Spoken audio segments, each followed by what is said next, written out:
Olá, caríssimos. Estou aqui hoje para falar então sobre os melhores livros do ano de não ficção, tá? Os livros acadêmicos. Então, a minha profissão, né, me exige bastante que eu leia, que eu sempre esteja atualizando as minhas leituras, minhas pesquisas. Isso faz com que eu dê aulas melhores, até sempre esteja atualizando, porque nessa minha área, né, história da tecnologia, filosofia da tecnologia, está sempre é muito dinâmico, né? Está sempre sendo mudado, novas pesquisas, novos autores.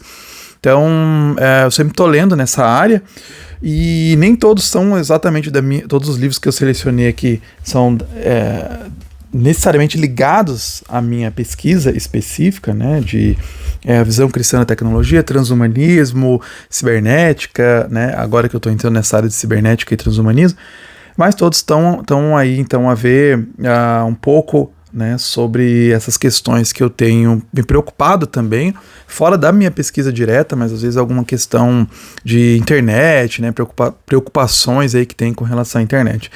Bom, então vamos começar. Eu separei aqui 12 livros, então tem um para cada mês, começando com Byung-Chul Han. Byung-Chul Han, né, quando for sendo lançado aí, sempre vai entrar na lista dos favoritos, né? Então, especificamente dois aqui, né, a crise da narração. Comecei já o ano lendo, foi, se não me engano, o primeiro, ou um dos primeiros livros ali do ano que eu li. Então ele é recente, né, a tradução, ele é realmente de finalzinho ali de 2023, né, então comecei lendo a crise da narração. É aquele tipo de livro que você tem que ler várias vezes. Se você nunca leu Byung-Chul Han, né, eu recomendo sempre começar com Sociedade do Cansaço, mas esse também é um livro que não precisa ter um conhecimento prévio. E o que eu estou achando cada vez mais interessante nos últimos lançamentos, ou nos livros que o Byung-Chul Han escreveu, não necessariamente, né, os que são publicados. Por exemplo, teve um recente publicado que não é necessariamente o último livro dele, que é A Ausência, se não me engano é isso, que não é, na ordem cronológica, um dos últimos livros que ele publicou, mas os últimos livros que ele tem publicado, ele está indo bastante para uma linha cristã, né? Tá cada vez mais tocando nesse assunto, né? Já vou falar inclusive no outro, mas esse aqui então vai mostrando como que realmente a gente está vivendo nessa crise, né, de narração, e que a gente vai buscando, né, às vezes uma narrativa para nossa vida. A gente sempre, o ser humano sempre está em busca, né, de onde firmar, né, os seus pés. Então a narrativa é uma busca, mesmo que tenha essa fase aí né, da crítica às grandes narrativas pelo pós-modernidade e tal, mas não é um fato, né? O fato é que o ser humano continua buscando significados, né?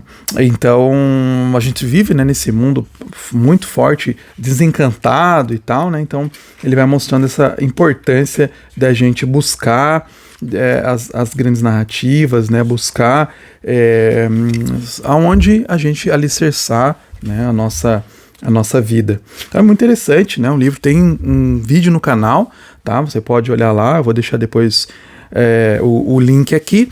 E essa crítica, né? Ele é sempre muito crítico à tecnologia, né? Então isso está sempre muito presente nas obras dele, essa crítica à tecnologia. Então, por exemplo, a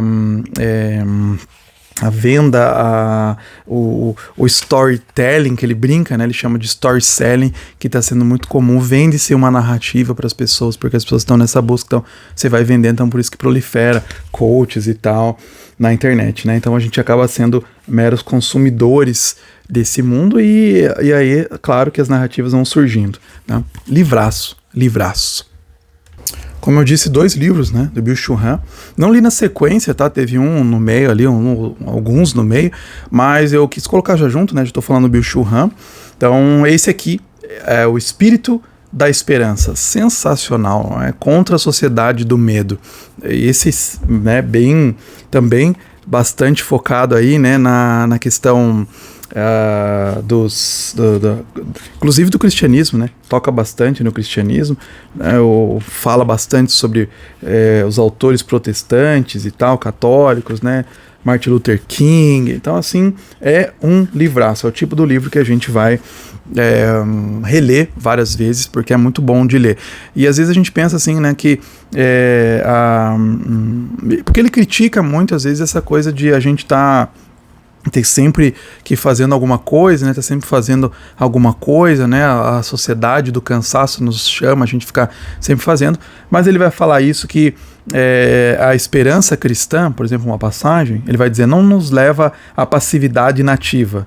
Pelo contrário, ela nos impulsiona a ação, estimulando a imaginação para a ação e despertando o dom da invenção a romper com o antigo e se preparar para o novo. Então, você fica pensando, né, que o cristianismo, não, então você é cristão, então você está esperando pacificamente o fim do mundo. Não é assim que é a esperança cristã, né? Então, ele faz esse relato, né, e sempre conectando com tecnologia, né, esse relato desses elementos de ter uma esperança também alicerçada em alguma coisa, né, não é uma esperança boba, né? Então,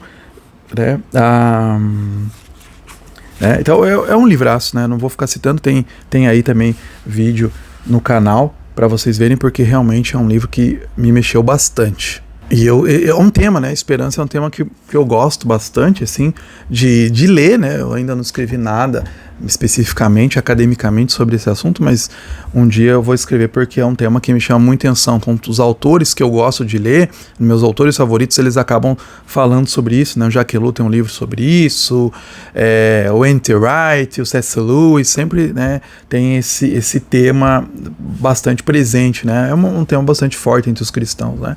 E o Byung-Chul Han aí colocando também nessa pegada. Fabuloso, livro inclusive legal de cidade presente, hein, porque é fabuloso. Há autores que, continuando aí, né, nessa pegada, tem o Domínio. Esse livro fazia tempo que eu queria ler, consegui pegar ele aí e consegui ler. Então é um livro que é muito... Também gravei um vídeo sobre ele. É um livro, quase todos os livros aqui que eu escolhi como os melhores têm vídeos gravados no canal, e é um livro surpreendente, porque ele é um cara que começa o livro como um ateu, né? Ele começa as pesquisas, na verdade, ele vai contando no começo como um ateu, o Tom Holland, e ele termina, né, assim, as pesquisas vendo que realmente o cristianismo é a verdade, não é, tal. E a base desse livro, né, Domínio, é falar sobre o cristianismo e a criação da mentalidade ocidental. Então não dá para se livrar do cristianismo, está em tudo, nos nossos elementos, nossas instituições, todo o cristianismo está muito forte, muito presente, e as pessoas que querem talvez abolir o cristianismo, elas não sabem o que elas estão falando, e não existe nada nem perto do cristianismo para a sociedade. Claro que a gente ele coloca aqui nessa longa história do cristianismo, claro que ele coloca as partes ruins também, né? Temos partes ruins, né? Teve Idade Média, algumas coisas ruins, né? Caças bruxas e tal, que também a galera às vezes aumenta demais, né? Mas sim, teve coisas ruins, mas também na própria Idade Média teve muitas coisas boas, né? Os primeiros hospitais, as universidades, que ele comenta aqui, né? Então ele vai fazendo a questão da abolição depois, os direitos humanos, o cristianismo na África. É um livraço que eu acho que todo mundo tinha que ler, inclusive não cristãos, tá? Leia, você ateu, você não cristão. Tem aqui umas pessoas que chegaram no canal para ver eu criticando o Harari, né, lá. Então vão ler livros realmente acadêmicos. Esse aqui realmente é um livro que tem uma pesquisa muito boa. Então, ao invés de ler Harari da vida, leia Tom Holland. Esse aqui é um historiador de peso, né, realmente historiador especialista no que ele está falando. Então, né, ele era um historiador de Roma, pesquisa sobre Roma até hoje, né, a especialidade dele, e aí então ele escreveu outros livros, né, bastante bem cotados, então sem erro, tá? Vai nesse aqui. Acho que todo mundo que gosta de religião, que gosta do cristianismo, deve ler esse livro, né? Ou se você não gosta, você odeia o cristianismo, leia também, para você ver que às vezes você está tendo uma lavagem cerebral aí do que é o cristianismo, do que foi o cristianismo, e não percebe o impacto do cristianismo para bem na nossa sociedade. E outro livro, Michel Desmurger, um autor que já tinha sido um livro favorito 1 ou 2 anos atrás, né, com Fábrica de Cretinos Digitais, e ele foi muito comentado, né, no mundo, falando que, e aí, qual a solução então para essa Fábrica de Cretinos Digitais? E aí ele escreveu esse livro falando, né, faça-os ler, para não criar cretinos digitais, né? Como que a leitura ela estimula a inteligência das nossas crianças? Esse livro inteiro ele fala sobre isso.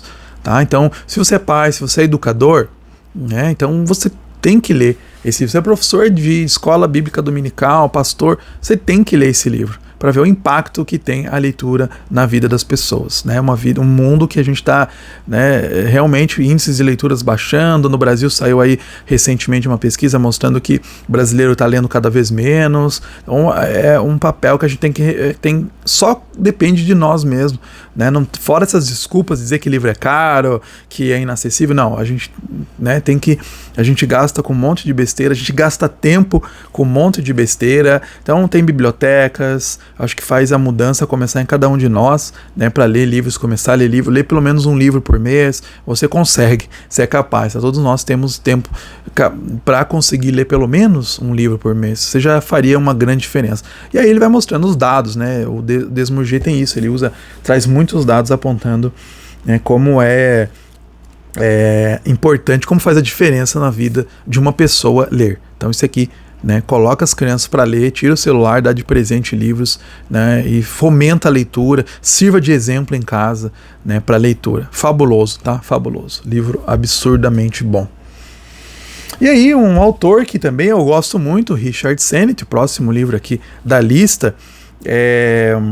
O Sennett, ele é um autor comunitarista, tá? Então ele pensa muito nesse sentido dos valores comunitários para você resolver os problemas da humanidade. E hoje os grandes problemas são exatamente a falta de comunidade, né? E ele é um autor que parte lá dos Estados Unidos e tal, da Inglaterra, principalmente Estados Unidos, né? Um lugar onde o individualismo é muito forte.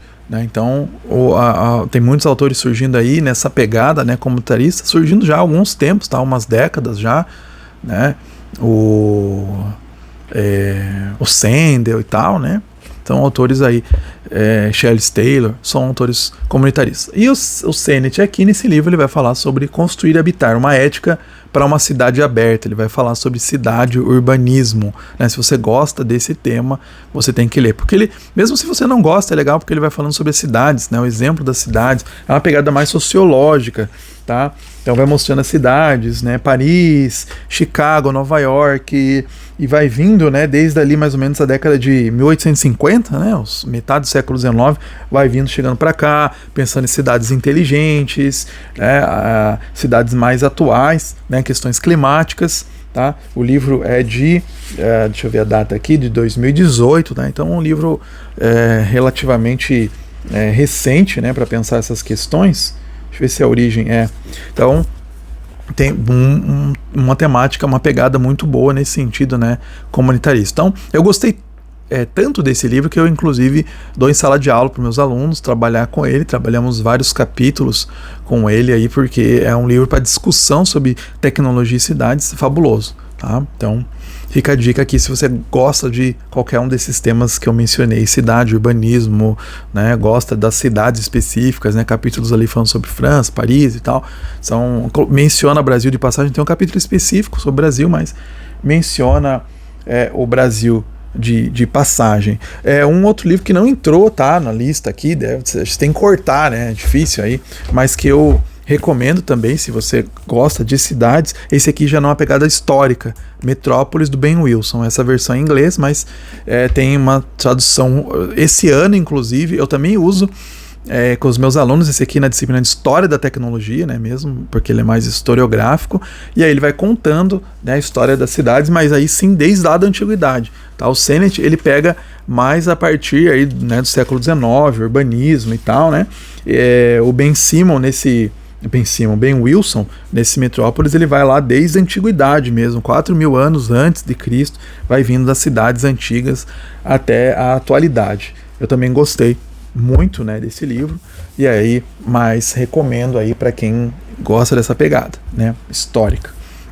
E aí todos eles têm vídeo, tá? O do Sennett tem vídeo no canal, esse Metrópolis tem um vídeo também no canal. Eu não posso deixar de esquecer esse aqui, eu li a versão digital, Tecnodiversidade, do Yuki Hui, tá? Pela Ubu, né? Pela editora Ubu, ela tem essa coleção Exit aí, e é uma coleção que eu tô gostando, eu gosto de todos os livros, vai ter mais um inclusive dessa própria coleção aqui na pilha dos melhores. Eu tenho gostado de todos os livros que eu li, não teve nenhum ruim, né? Já li do... Cadê? Agora eu vou me perder aqui.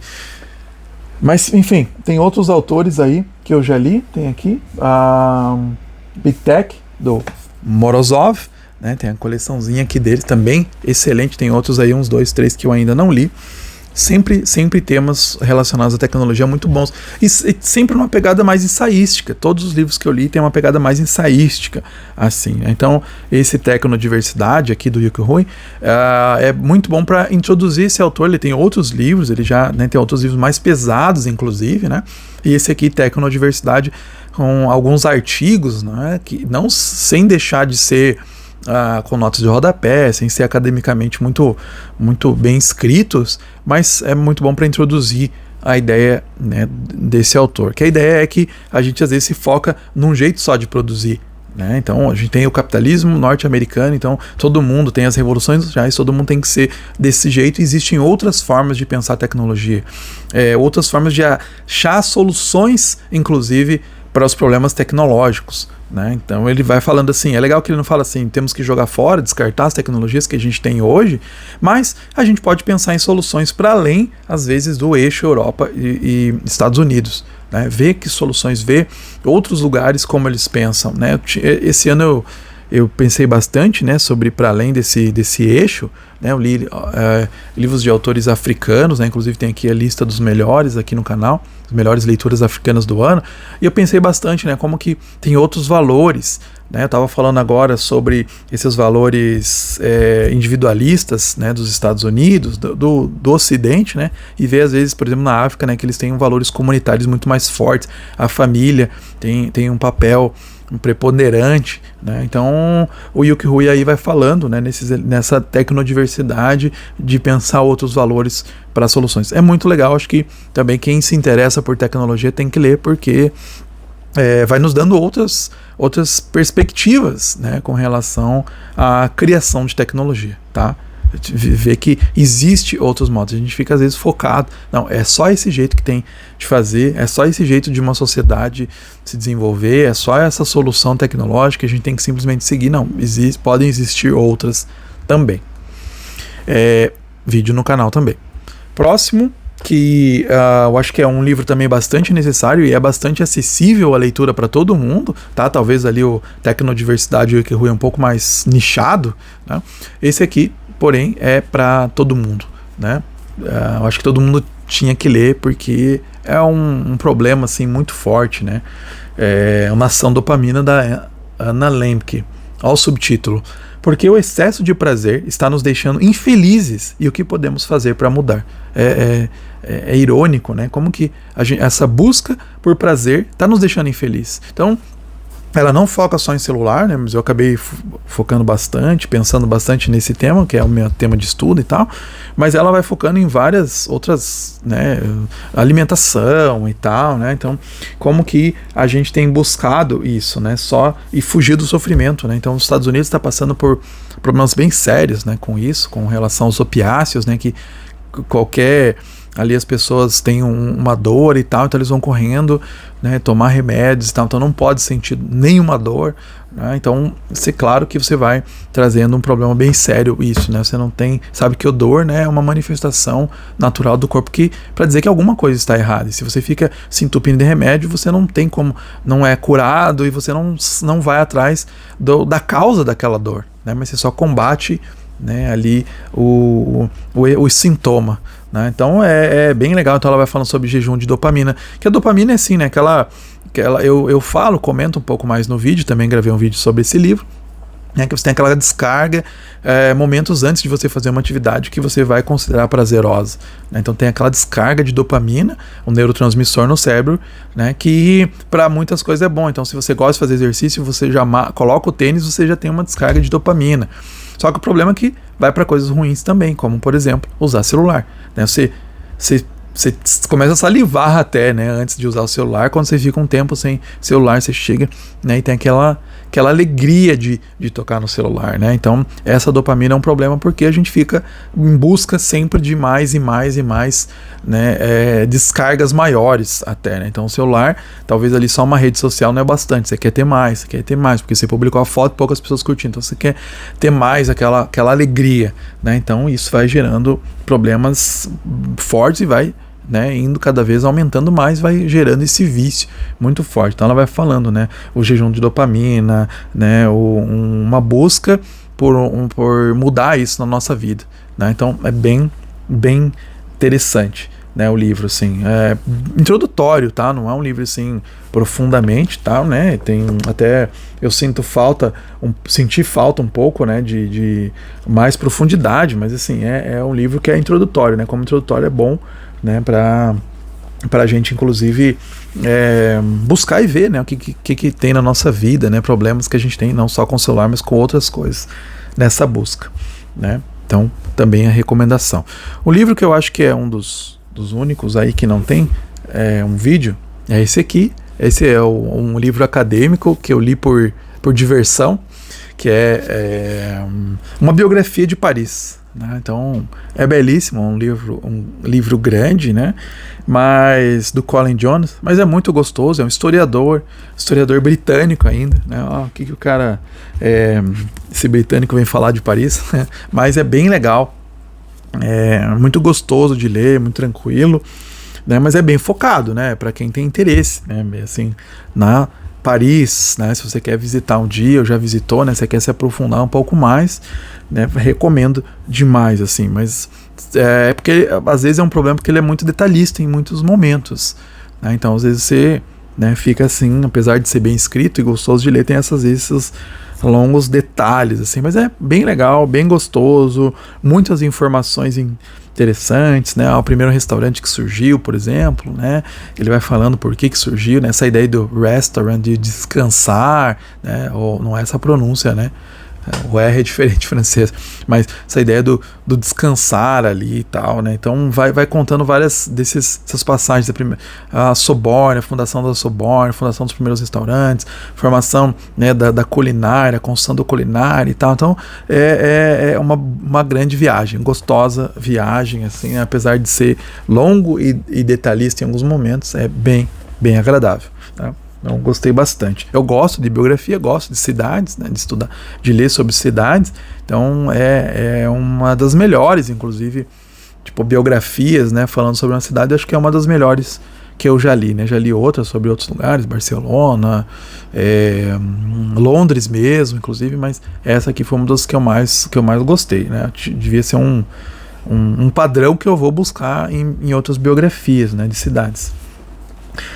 Poderia deixar, né, falar da Geração Ansiosa, um livro bastante falado nesse ano, né, que gerou uma grande comoção, um impacto muito grande, inclusive um impacto de fazer as pessoas mudarem, né, porque uma das coisas principais que o Jonathan Haidt fala aqui, né, na Geração Ansiosa é como a infância hiperconectada está causando uma epidemia de transtornos mentais. Então assim, né, como eu estava até falando, né, eu gravei um vídeo sobre ele, ainda da versão em inglês, porque eu li a primeira versão em inglês, não tinha ainda em português no começo do ano, depois aí eu li, saiu em português, eu fui lá correr e comprei e li de novo, né, porque realmente tem bastante informações, é um livro que a gente tem que voltar várias vezes assim para ele. E muitas das coisas que ele traz não é novidade para quem está lendo sobre isso há algum tempo já. Por exemplo, tem a iGen, né, da Jean Twenge, né, que ela já publicou aí, acho que 2018 por aí, né? Então já há um tempo já vem falando sobre esses problemas da relação entre celulares e problemas mentais, né? Já tem um campo aí grande de pesquisa, mas ele traz de maneira muito contundente, com muitos dados, né? Então, eu acho que isso que fez né, o pessoal acordar para os problemas dos celulares, né, que ainda tinha negacionistas, falando, não, o celular não faz tão mal, né, é uma coisa boa, tem os nativos digitais, as crianças, muito bom, né, as crianças já iam aprendendo, e ele vai, né, não, né, celular, mais tarde possível. O celular é um inibidor das experiências, as pessoas deixam de dormir, deixam de ler um livro, deixam de se encontrar presencialmente para ficar no celular, então é muito ruim mesmo. Então, o máximo que você conseguir manter longe das crianças, melhor, né? Não dê de presente, de Natal, de aniversário, né? Não, dê livros, dê, né, experiências para as crianças. Ele fala bastante do brincar livre, que é importante, né, que era uma coisa comum para quem era da década de 90, né, nasceu na década de 80, ali 90, teve a infância na década de 90, que era o brincar livre, era muito normal, né, tranquilo. E hoje a gente prefere, os filhos estão ali no celular, estão em casa, seguros, né? Só que eles estão vendo um monte de besteira, tá apodrecendo o cérebro deles, né? Aí um tema que eu até gravei um vídeo, né, sobre isso, né, que é a palavra do ano pelo dicionário Oxford. Tudo tá, os malefícios aí do celular na mente das crianças, né? Quero até colocar aqui, deixar anotado aqui para colocar o link desse vídeo também do Brain Rot, que também é bem importante, né? Então tem outros vídeos aqui no canal, né? Fábrica de Cretinos Digitais, esse iGen mesmo eu gravei um vídeo. Então tem vários vídeos aqui no canal sobre esses problemas do celular, das redes sociais, né? Então, que tem sido muito ruim. Então, se você é pai, se você é tio, se você é educador, mesmo você, né? Se você não convive com criança, mas você se sente às vezes com problemas de ansiedade e tal, leia esse livro, que ele vai falar muitas coisas, inclusive muitas coisas práticas para serem feitas, né, para a gente pensar com relação a esses problemas, né, de estar muito conectado. Isso tem nos trazido muita ansiedade. Livraço, tem que ser lido e relido, tá? Pode comprar, dar de presente aí, que é fabuloso. Aí nessa mesma pegada, né, tem o Foco Roubado, do Johann Hari. Fazia tempo que eu estava separando esse livro para ler, fui postergando, e aí comecei a ler. Inclusive vou dar uma disciplina numa especialização falando sobre foco, bastante influenciado por esse livro, tá? E outros aí, né?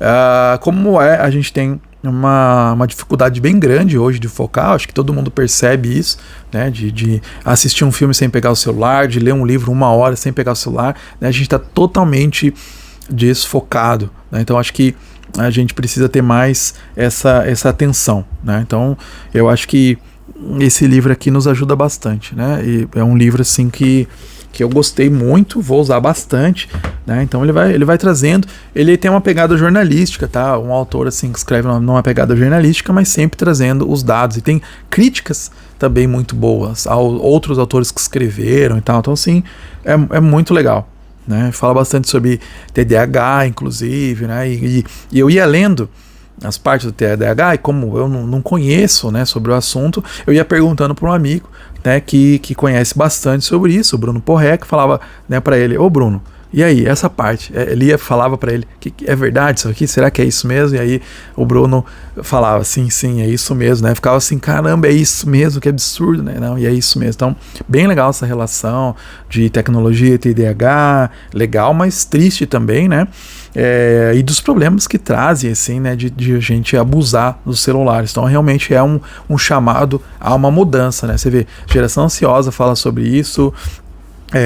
Esse aqui, né, Foco Roubado, também fala sobre isso. Também tranquilo de ler, de uma linguagem, não é assim só para iniciados na filosofia da tecnologia, não. É uma linguagem jornalística bem tranquila, tá? Com uma narrativa muito boa, muito gostosa. Talvez desses livros de tecnologia que eu li esse ano, esse é o que tem uma narrativa, uma escrita mais palatável, assim, mais agradável de se ler, tá? Então, fica aí.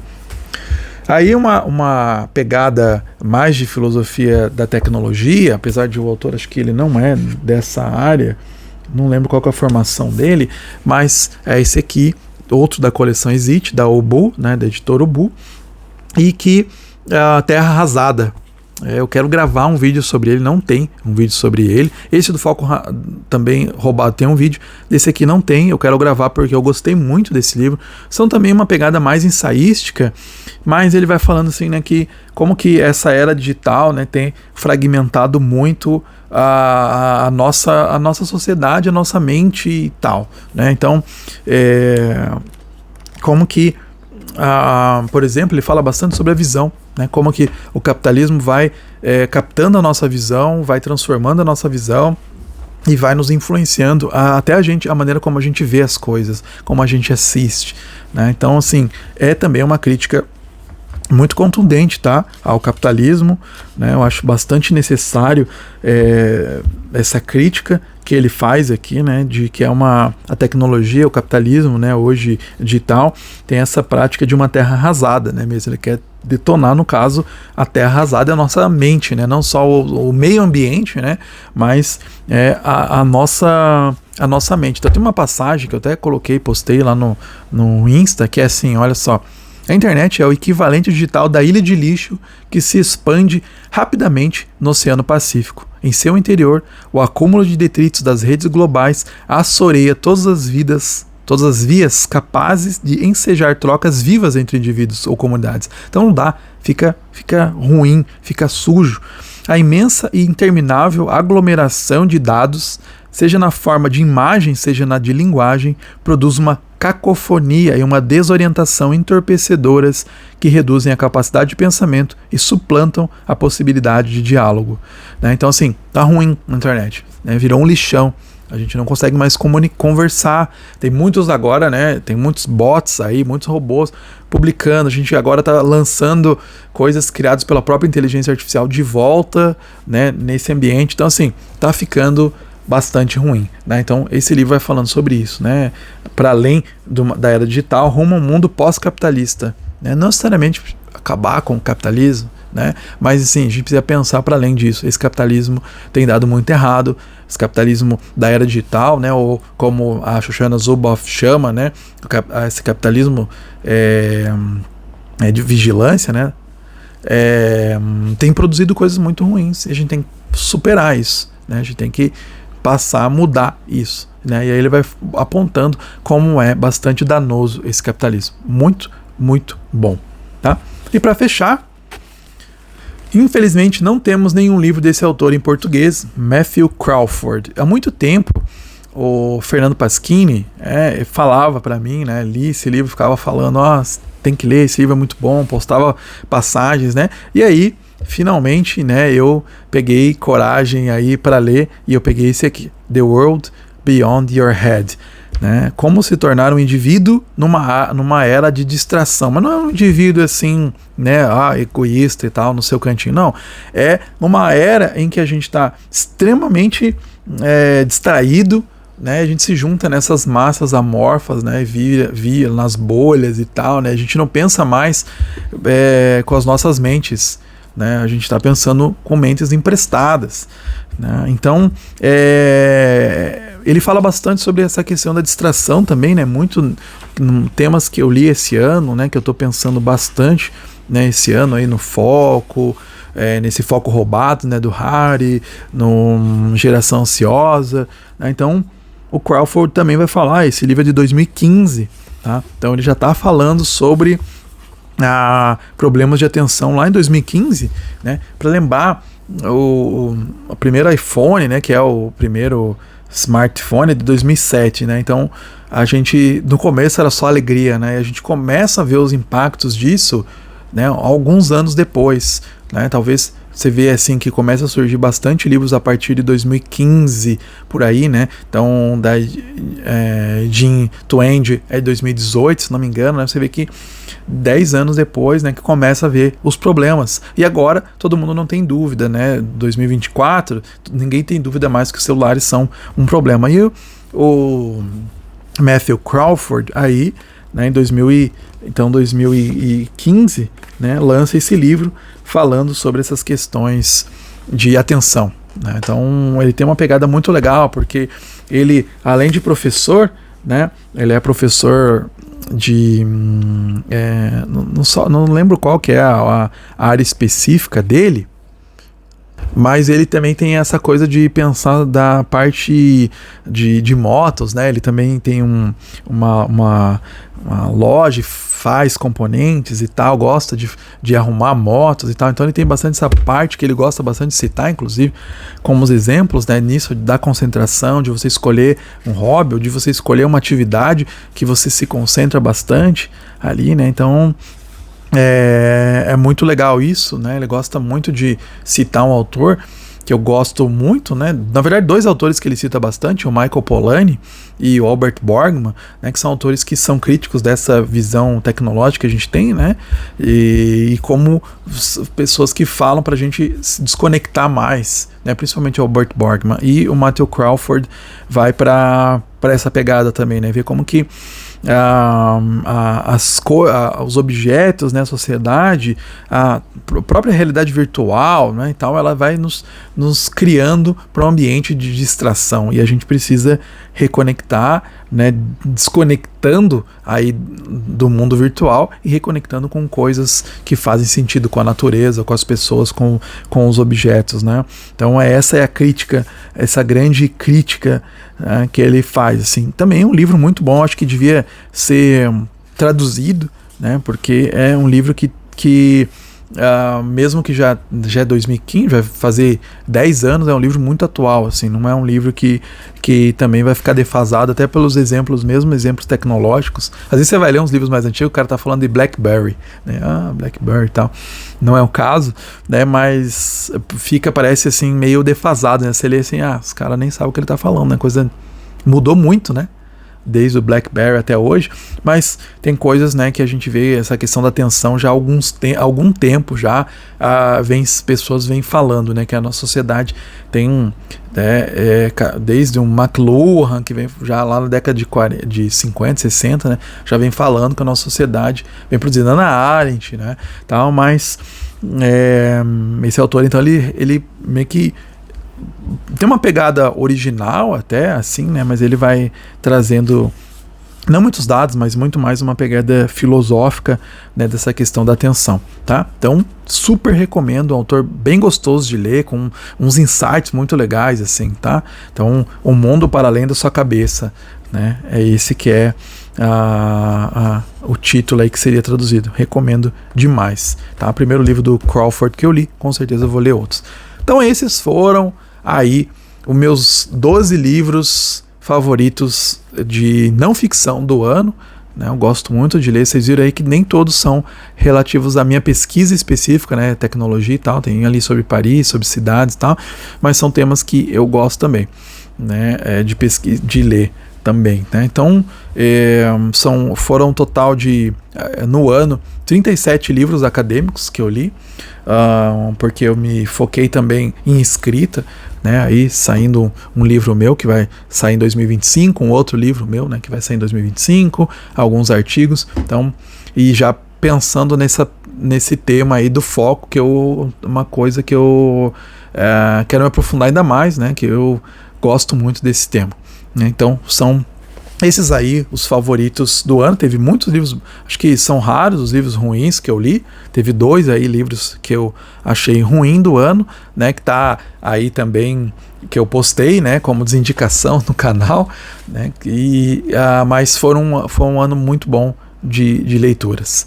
Então me fala aí, me sugere leituras também, fala qual que foram os seus livros de não ficção, né, favoritos do ano, seus livros acadêmicos favoritos do ano, que tem gente que não gosta, né, de ler ficção. Eu gosto de ler ficção, gosto de ler não ficção, que isso, né, dá insights dos livros que a gente está lendo, relaxa a mente. Então eu gosto de ler também, né, não só de exatos, que às vezes fica cansativo, né, você só lê exatos, né, então você lê, exatas não, né, de não ficção, né, esses acadêmicos, fica cansativo. Então às vezes é bom, né, se você intercalar até na sua leitura, né, vou ler um livro cristão, vou ler um livro, né, mais reflexivo, vou ler um livro acadêmico agora, né, dividir ao longo do seu dia, né, vou ler um livro de ficção. Então você vai, né, separando ao longo do dia aí, conforme o seu nível de concentração. Mas eu acho que é extremamente importante na nossa área, toda a área, de você pegar livros da sua área, né, e se aperfeiçoar e ler mais,